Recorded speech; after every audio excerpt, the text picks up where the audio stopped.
नेपालमा स्क्रब टाइफसको संक्रमण डरलाग्दो रूपमा बढिरहेको छ। यो सानो चिङ्गर, एक प्रकारको सूक्ष्म किराको टोकाइबाट सर्ने यो रोगले समयमै उपचार नपाए ज्यानै लिन सक्ने चिकित्सकहरूले चेतावनी दिएका छन्। के हो स्क्रब टाइफस?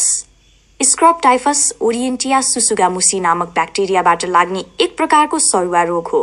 यो रोग मुसामा लाग्ने संक्रमित चिङ्गर लार्वा माइटले मानिसलाई टोकेपछि सर्ने गर्दछ। विशेष गरी खेतबारी, झाडी, घाँसे मैदान तथा वनजङ्गलमा काम गर्ने मानिसहरू यसको उच्च जोखिममा हुन्छन्।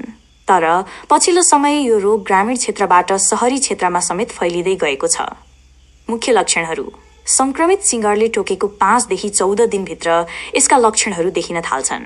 81 उच्च ज्वरो आउनु, 104 डिग्री फरेनहाइटसम्म, टाउको र शरीर असह्य दुख्नु, जोर्नी र मांसपेशी दुख्नु, आँखाको गेडी दुख्नु, शरीरमा बिमिरा देखिनु, चिङ्गरले टोकेको ठाउँमा कालो नदुख्ने घाउ स्टार बन्नु, कतिपय अवस्थामा गम्भीर बिरामीहरूमा श्वास प्रश्वासमा समस्या, अङ्गहरूले काम नगर्ने र रक्तस्राव जस्ता जटिलताहरू पनि देखिन सक्छन्।